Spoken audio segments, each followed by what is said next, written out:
مجھے چونکہ امریکہ بھی جانے کا اتفاق ہوتا رہتا ہے تو میں نے یہ محسوس کیا کہ امریکی معاشرہ ابھی اس اعتبار سے بہت پیچھے ہے. یورپ کو اس میں پیش قدمی کا اور امامت کا شرف حاصل ہو چکا ہے، اور خاص طور پر یورپ میں بھی یہ تین ممالک جو ہیں یہ بہت آگے نکل گئے. چنانچہ شرم اور حیا نام کی کسی شے کا کوئی وجود وہاں نہیں ہے، عصمت و عفت کا کوئی تصور موجود نہیں ہے. انسان میں جو ایک جنسی طلب ہے، اس میں جو ایک شہوت کا مادہ ہے، انسان نے خام خواہ اپنے اوپر قدغنیں عائد کر لی ہیں، اور صحیح اور غلط اور جائز اور ناجائز،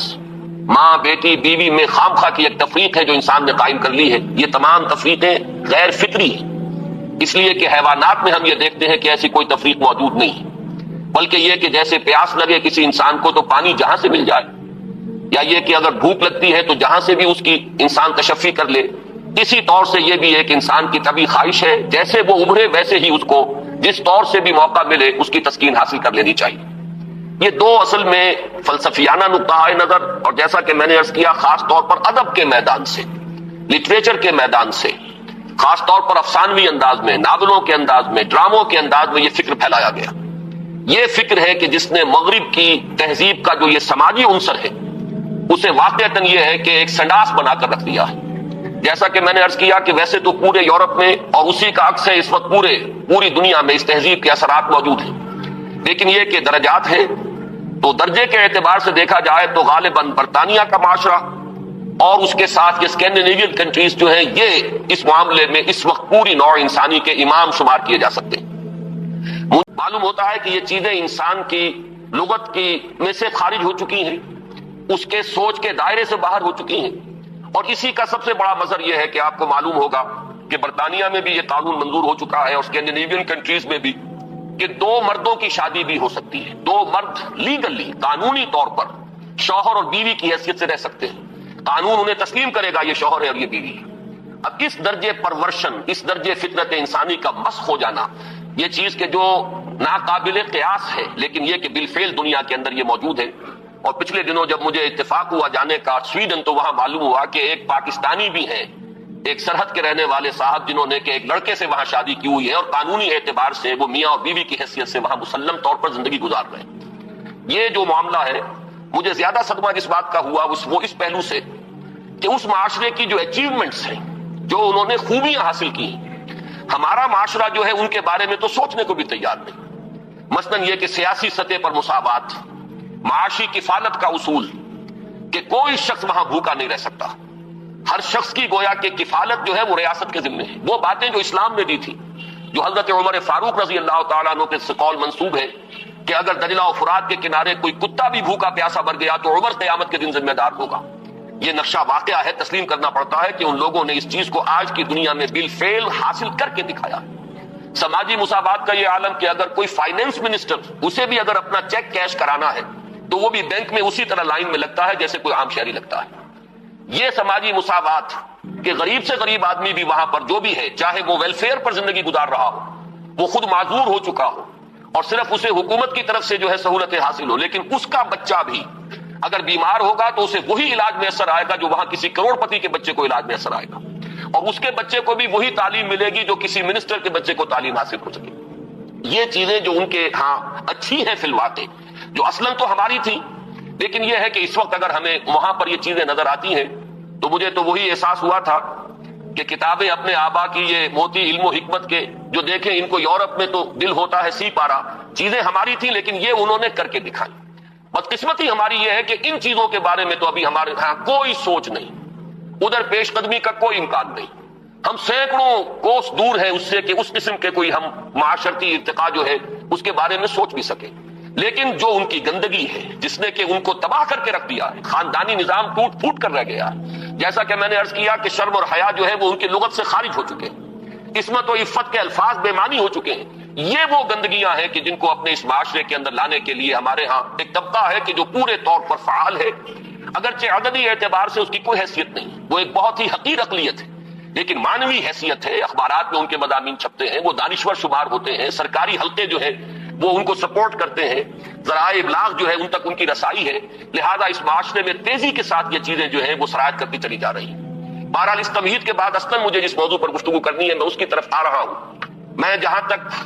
پردہ اور زنا کے استیصال کے لیے جو دوسری تدابیر اسلام نے اختیار کی ہیں، جہاں تک اس کا تعلق ہے اس پر انشاءاللہ علیحدہ کسی موقع پر تقریر کروں گا۔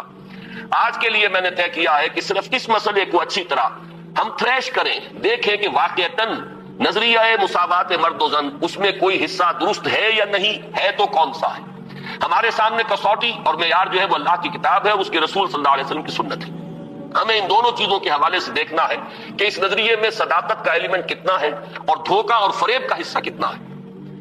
میں سب سے پہلے تو یہ عرض کروں گا کہ اسلام بھی دو سطحوں پر عورتوں اور مردوں کے درمیان کامل مساوات کا قائل ہے،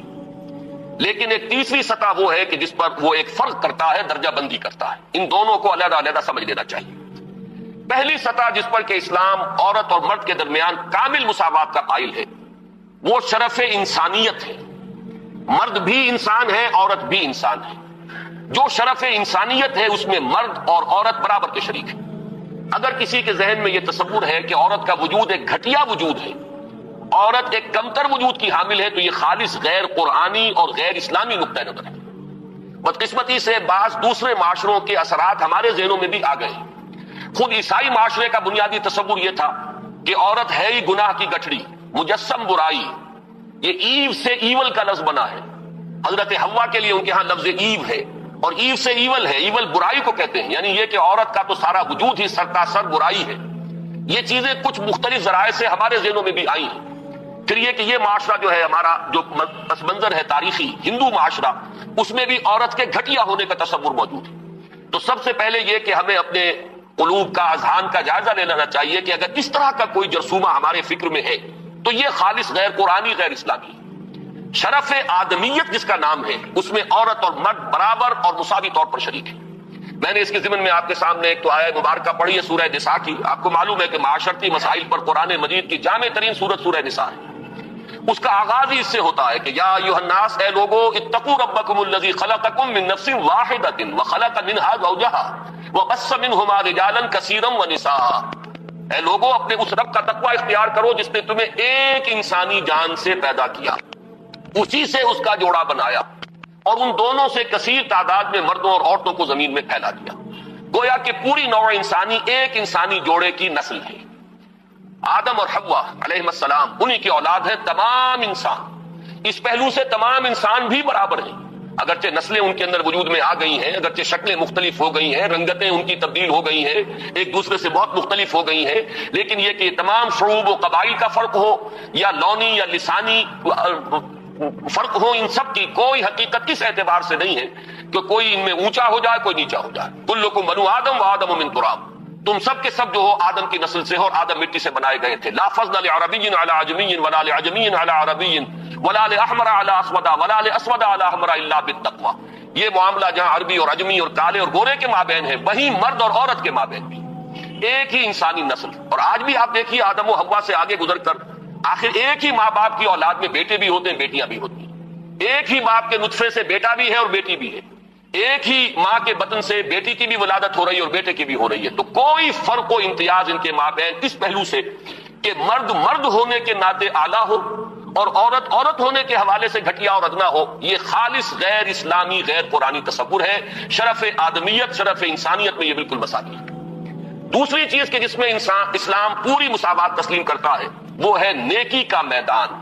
خیر کا میدان، اخلاق کا میدان، روحانیت کا میدان۔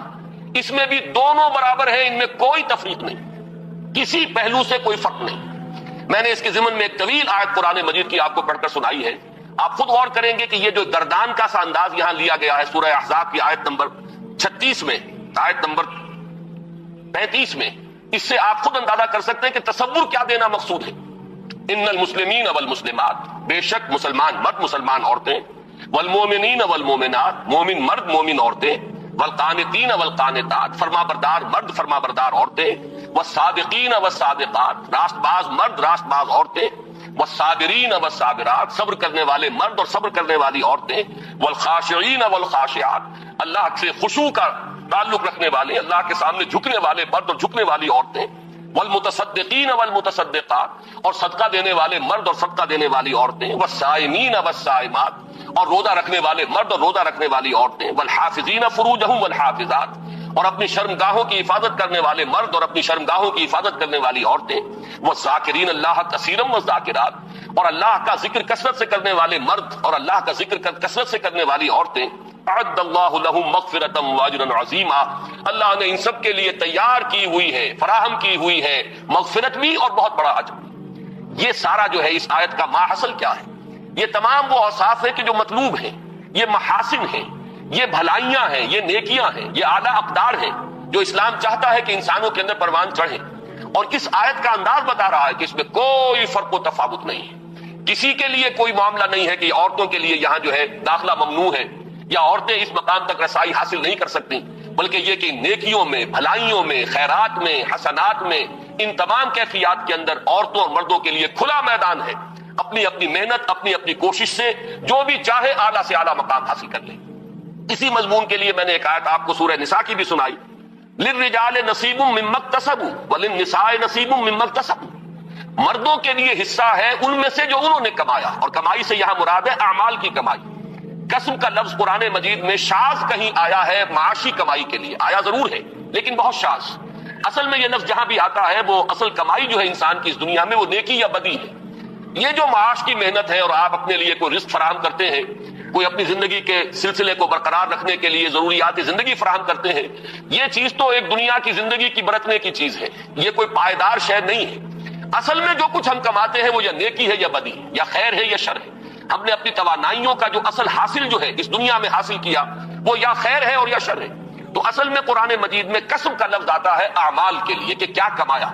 اس کو بھی بعض لوگوں نے اس دور میں، بعض دانشوروں نے غلط طریقے پر انٹرپریٹ کیا ہے۔ اس کو سمجھ لینا چاہیے کہ یہاں اس آیہ مبارکہ میں لفظ کسب آ رہا ہے انسانی اعمال کے لیے۔ للرجال نصیب مما اکتسبوا، جو کمائی مرد کریں گے انہیں اس میں سے حصہ مل جائے گا۔ وللنساء نصیب مما اکتسبوا، اور جو کمائی عورتیں کریں گی وہ اس میں سے حصہ پائیں گی۔ یہ نہیں ہے کہ مرد کی کمائی میں سے عورت کو حصہ مل جائے اور عورت کی کمائی میں سے مرد کو حصہ مل جائے۔ شوہر کی اگر نیکی ہے تو اس کا فائدہ شوہر ہی کو پہنچے گا، بیوی کو نہیں پہنچ سکے گا، اور بیوی کی اگر نیکی ہے تو اس کا فائدہ بیوی ہی کو پہنچے گا، شوہر کو نہیں پہنچے گا۔ وَاسْأَلُوا اللَّهَ مِن فَضْلِهِ، اور یہ میدان کھلے ہوئے ہیں، اللہ سے سوال کرو، درخواست کرو اس کے فضل میں سے، مانگو جتنا مانگ سکتے ہو۔ یہ مانگنے کے لیے بھی ایک استعداد مطلوب ہے۔ انسان اللہ تعالیٰ کے ساتھ اپنا قبلہ درست کرے گا اللہ کی طرف، اللہ کے ساتھ اپنے اندر اخلاص پیدا کرے گا، تبھی مانگنے کی بھی اس کے اندر صلاحیت پیدا ہوگی، تبھی وہ واقعی اطمینان قلب کے ساتھ اللہ کے سامنے دست سوال دراز کر سکے گا۔ ان اللہ کان بکل شیء علیما، یقیناً اللہ تعالیٰ ہر چیز کا علم رکھتا ہے، وہ ہر ایک کو اس کی استعداد کے مطابق، اس کی محنت کے مطابق، اس کی کوشش کے مطابق عطا فرماتا ہے۔ اس میں ایک آیت اور چاہتا ہوں کہ آپ حضرات کے سامنے رکھوں، اور اس کے حوالے سے ذرا میں ہماری تاریخ کا جو صدر اول ہے، صحابہ کرام کا دور، اور اس میں سے بھی بالکل سابقون الاولون کا جو دور ہے، اس میں سے چند حوالے دینا چاہتا ہوں کہ کس طرح ہمارے سامنے ان معاملات میں عورت اور مرد، بالکل میں یہاں جان بوجھ کر لفظ استعمال کر رہا ہوں شانہ بشانہ، کہ جو آج غلط طریقے پر استعمال ہو رہا ہے، مختلف میدانوں میں عورت اور مرد کو شانہ بشانہ چلانے کی کوشش ہو رہی ہے، اصل میں یہ میدان ہے کہ جہاں مرد اور عورت شانہ بشانہ چلنے چاہیے۔ وہ سورہ آل عمران کے آخری رکوع کی آیت ہے۔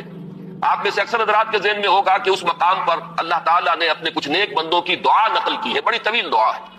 اور اس دعا کے بعد فوراً جو آیت آتی ہے اس میں اس دعا کی قبولیت کا اعلان ہے۔ فَاسْتَجَابَ لَهُمْ رَبُّهُمْ أَنِّي لَا أُضِيعُ عَمَلَ عَامِلٍ مِّنكُم مِّن ذَكَرٍ أَوْ أُنثَىٰ بَعْضُكُم مِّن بَعْضٍ، تو اللہ نے ان کی دعا قبول فرمائی اور یہ ارشاد فرمایا کہ میں تو تم میں سے کسی بھی عمل کرنے والے کے کسی بھی عمل کو ضائع کرنے والا نہیں ہوں، خواہ وہ مرد ہو خواہ عورت، بعضکم من بعض، تم سب ایک دوسرے ہی سے ہو،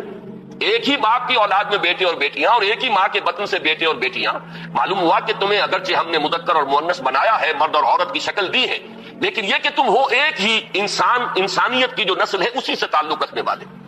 فالذین ہاجروا، اب یہاں اللہ تعالیٰ نے کچھ چوٹی کے اعمال کا ذکر کیا ہے۔ ایک اعمال تو وہ تھے جو سورہ احزاب کی آیت میں ہمارے سامنے آ چکے ہیں، یہ زیادہ تر انفرادی نوعیت کے ہیں، انسان کی نیکی ہے، راست بازی ہے، اللہ کا ذکر ہے، اپنی عصمت و عفت کی حفاظت ہے، صدقہ ہے، خیرات ہے، اور نماز پڑھنا ہے، یہ تمام چیزیں جو ہیں یہ انسان کی انفرادی نیکی کے اوصاف ہیں۔ لیکن یہاں جن چیزوں کا ذکر ہے وہ ہے در حقیقت اللہ کی راہ میں سرفروشی، جانفشانی، اللہ کی راہ میں تکلیفیں اٹھانا۔ فالذین ہاجروا واخرجوا من دیارہم واوذوا فی سبیلی وقاتلوا وقتلوا، تو جن لوگوں نے اللہ کی راہ میں ہجرت کی، جو اپنے گھروں سے نکال دیے گئے، جنہیں میری راہ میں ایذائیں پہنچائی گئیں، جنہوں نے اللہ کی راہ میں جنگ کی اور جو قتل ہوئے، فرمایا کہ جن لوگوں کے اعمال اتنے بلند ہیں، جنہوں نے یہ کچھ بلندیاں حاصل کی ہیں اپنے اعمال میں، لَأُكَفِّرَنَّ عَنْهُمْ سَيِّئَاتِهِمْ، ان کے بارے میں تو کسی شک و شبے کی گنجائش ہی نہیں ہے۔ یعنی میں تو کسی کے چھوٹے سے چھوٹے عمل کو ضائع کرنے والا نہیں، خواہ وہ مرد ہو خواہ عورت، تم سب ایک دوسرے ہی میں سے ہو۔ باقی جن کے اعمال اتنے بلند ہوں، اتنے اونچے ہوں، جنہوں نے یہ کچھ سرفروشی اور جافشانی کی ہو ہمارے دین کی راہ میں، میں لازماً دور کر دوں گا ان سے ان کی برائیوں کو، اور میں لازماً داخل کروں گا انہیں ان باغات میں جن کے نیچے ندیاں بہتی ہوں گی، اور یہ اللہ کی طرف سے بدلہ ہوگا، اور اللہ ہی کے پاس ہے بہت بڑا بدلہ۔ اب اس آیت کو سامنے رکھیے، اور میں یہ چاہتا ہوں کہ مردوں اور عورتوں کے درمیان اس پہلو سے جو مساوات سامنے آتی ہے تاریخ اسلامی کے صدر اول میں خاص طور پر، اس کی چند جو مثالیں ہیں وہ آپ کے سامنے آ جائیں۔ دیکھیے، آپ کو معلوم ہے کہ اگرچہ نبوت کا درجہ بہت بلند ہے، بہت اعلیٰ ہے، نبوت اور رسالت ایک بہت بڑا منصب ہے، اور یہ بالکلیہ وہبی شے ہے، اکتسابی نہیں ہے۔ اب تو اس کا دروازہ مستقلاً بند ہو چکا محمد الرسول اللہ صلی اللہ علیہ وسلم کے بعد، لیکن یہ کہ آپ سے پہلے بھی اور آپ کے ضمن میں بھی یہ وہبی شے تھی، اکتسابی نہیں تھی۔ کوئی اپنی محنت سے نبوت حاصل نہیں کر سکتا تھا، بلکہ اللہ تعالیٰ جس کو چاہتا تھا منتخب فرماتا تھا۔ اب ان سے کم تر درجے جو ہیں ان میں صدیقیت ہے، شہادت ہے، جیسے کہ سورہ نساء کی آیت میں آیا ہے، اولئک مع الذین انعم اللہ علیہم من النبیین والصدیقین والشہداء والصالحین۔ اب میں آپ سے عرض کروں گا کہ جہاں تک مرتبہ صدیقیت کا تعلق ہے، اگرچہ اہل سنت کا یہ اجماعی عقیدہ ہے کہ حضرت ابوبکر صدیق صدیق اکبر ہے، سب سے بڑے صدیق، بلکہ یہ کہ تمام انسانوں میں انبیاء کے بعد افضل ترین شخصیت حضرت ابوبکر، لیکن واقعہ یہ ہے کہ جس مرتبہ و مقام پر مردوں میں حضرت ابوبکر صدیق ہے، صدیق اکبر، بالکل اسی مقام پر خواتین میں حضرت خدیجہ الکبریٰ ہے رضی اللہ تعالی عنہا، جو صدیقۃ الکبریٰ ہے۔ ان کے نام کے ساتھ یہ لفظ کبریٰ جو آیا ہے، اکثر لوگ جو ہے اس کو سمجھتے نہیں ہیں، کبریٰ اکبر کا مؤنث ہے، یہ صدیق اکبر ہے، وہ صدیقۃ الکبریٰ ہے کہ صدیقہ جو ہے، آپ کو معلوم ہے یہ لفظ قرآن میں حضرت مریم کے لیے آیا، امہ صدیقہ، حضرت عیسیٰ کی والدہ کے بارے میں آیا، وہ صدیقہ تھی۔ اسی طریقے سے حضرت آسیہ کا ذکر آیا، فرعون کی بیوی کا۔ لیکن یہ ہے کہ اس امت میں جس مرتبہ و مقام پر مردوں میں حضرت ابوبکر صدیق ہے، بالکل اسی مرتبہ و مقام پر خواتین میں حضرت خدیجہ الکبریٰ ہے رضی اللہ تعالیٰ عنہ۔ بلکہ واقعہ یہ ہے کہ اگر آپ مجھ سے پوچھیں میرے دل کی بات، فاش گویا ماں کے دردل مزمرست، تو مجھے تو واقعتاً یہ طے کرنا مشکل ہو جاتا ہے کہ ان دونوں میں سے افضلیت کس کی ہے۔ اس لیے کہ جہاں تک اولیت ایمان کا تعلق ہے، اس میں بھی یہ بات بالکل سمجھ میں آتی ہے کہ حضرت خدیجہ کا ایمان مقدم ہونا چاہیے حضرت ابوبکر صدیق سے،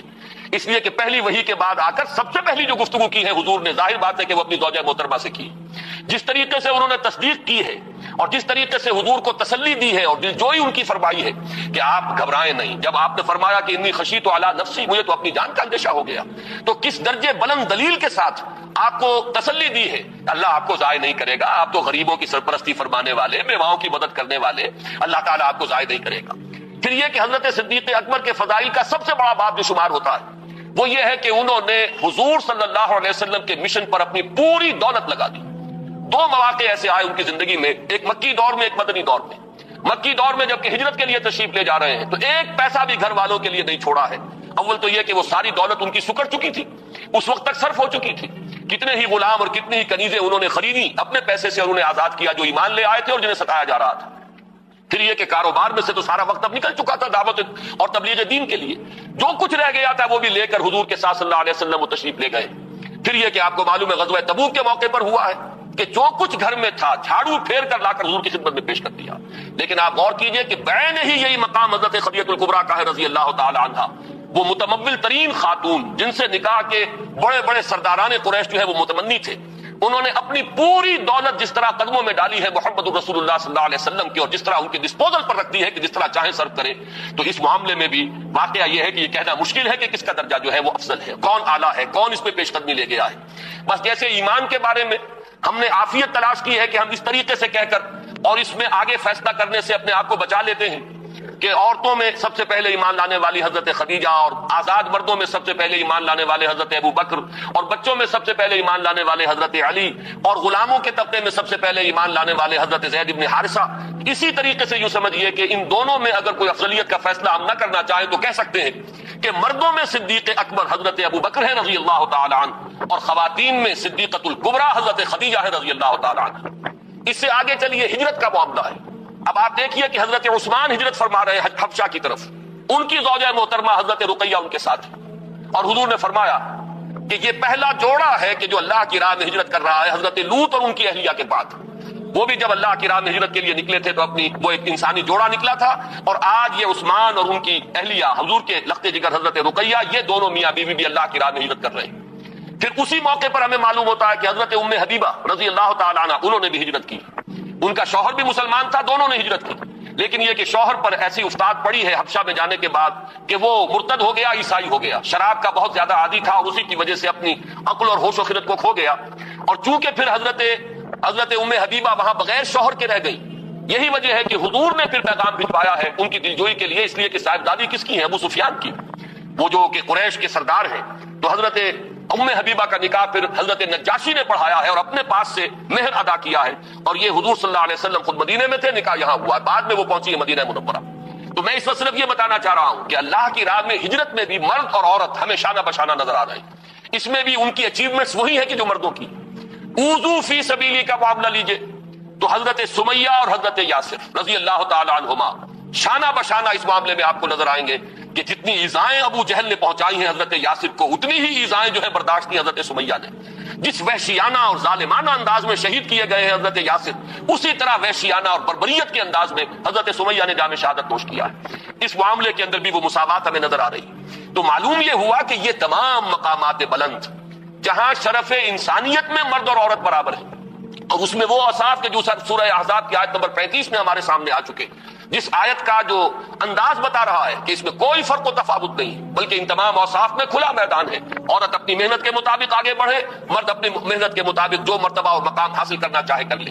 اسی طریقے سے دین کی خدمت میں، دین کے لیے سرفروشی، جانفشانی، ہجرت ہے، اور اللہ کی راہ میں ایذاؤں کو برداشت کرنا ہے۔ جس طرح حضرت بلال اور حضرت ابو فقیہ کو مارا گیا ہے اور پیٹا گیا، اسی طرح حضرت زنیرہ اور بعض دوسری باندیاں ہیں جو ایمان لے آئی حضور صلی اللہ علیہ وسلم پر، انہیں بھی مارا اور پیٹا گیا ہے۔ جس طریقے سے حضرت ابو بکر نے حضرت بلال، حضرت ابو فقیہ کو خرید کر آزاد کیا، اسی طرح متعدد باندیاں ہیں جو ایمان لے آئی تھی اور ان کو انہوں نے اپنے پیسے سے خریدا اور آزاد کیا۔ تو یہ وہ میدان ہے کہ جس میں کامل مساوات ہے، یعنی شرف انسانیت میں کامل مساوات، دینی مقامات، روحانی مقامات۔ بعد میں بھی ہمیں نظر آتا ہے حضرت جنید بغدادی ہے رضی اللہ تعالیٰ عنہ، تو رابعہ بصریہ بھی ہیں رحمت اللہ علیہما، تو ان میں معلوم ہوتا ہے کہ یہاں بھی کوئی فرق اور امتیاز ہمیں نظر نہیں آتا۔ صحابہ کرام میں فقہائے صحابہ کے درجے میں حضرت عمر، حضرت علی نظر آ رہے ہیں، تو فقہائے صحابہ میں حضرت عائشہ صدیقہ رضی اللہ تعالیٰ عنہ کا مقام بہت بلند ہے۔ تو معلوم یہ ہوا کہ ان تمام چیزوں میں اسلام مساوات کا قائل ہے، شرف انسانیت میں برابری، اور دین کے معاملات میں، روحانی معاملات میں، اخلاقی معاملات میں اس میں بھی برابری ہے، مساوات ہے، اس میں بھی کہیں کوئی قدغن نہیں ہے کسی عورت کے آگے کہ اس سے آگے وہ نہیں جا سکتی۔ البتہ تیسری سطح جو ہے جس کے بارے میں مجھے عرض کرنا ہے، اسے اگر میں کہوں کہ وہ سطح ہے انتظامی اور قانونی،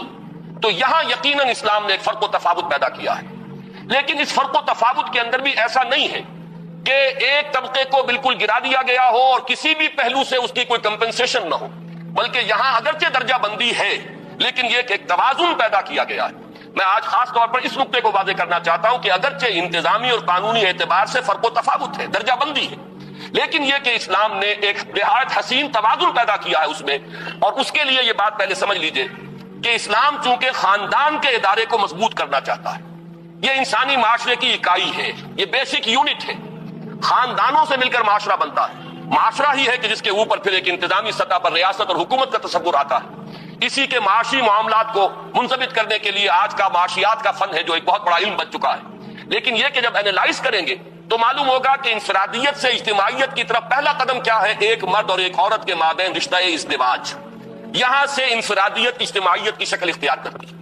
پہلے یہ میاں اور بیوی ہے صرف، لیکن جب اللہ تعالیٰ اولاد دیتا ہے تو اب اس میں سیکنڈ ڈائمنشن ایڈ ہو گئی، اب ان کی حیثیت والدین کی ہے، وہ اولاد ہے۔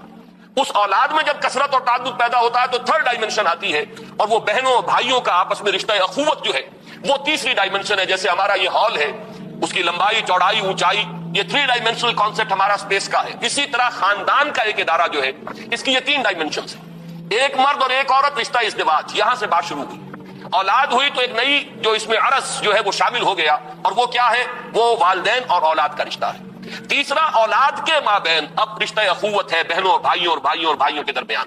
یہ ہے خاندان کا ادارہ. اس خاندان کے ادارے کے استحکام کا دار و مدار اس پر ہے کہ سربراہ ایک ہو.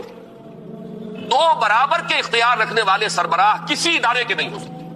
دنیا میں کسی بھی سطح پر آپ غور کیجئے، کوئی شخص بقائمی ہوش و حواس یہ نہیں کہہ سکتا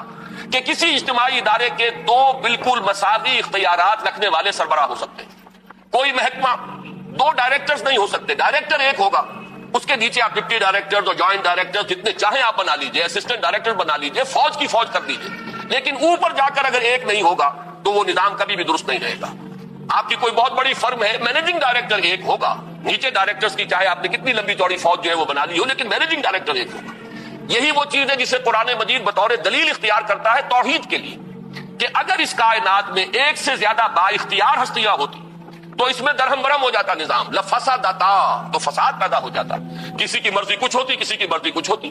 کوئی کسی حکمت پر عمل کرنا چاہتا، کسی کے سامنے کوئی اور مصلحت ہوتی. یہ حکمتوں اور مصلحتوں کا ٹکراؤ اور اختلاف رائے جو ہے اس کائنات کے اندر جو نظم نظر آ رہا ہے، اس میں جو محسوس ہوتا ہے کہیں کوئی رکھنا نہیں ہے، تو یہ در حقیقت دلیل ہے اس کی کہ ایک ہی اختیار، ایک ہی ارادہ، ایک ہی فیصلہ جو ہے اس کائنات کے اندر کار فرما. یہ توحید کی دلیل ہے کہ لو کان فیہما آلہۃ الا اللہ لفسدتا، اگر ان میں آسمانوں اور زمین میں اللہ کے سوا کوئی اور بھی الہ ہوتے تو ان میں فساد رونما ہو جاتا. بالکل وہی توحید ہے، در حقیقت اسی کا ایک عکس ہے جو اسلام خاندان کے ادارے میں چاہتا ہے کہ اس کا سربراہ ایک ہوگا اور وہ سربراہ مرد ہوگا.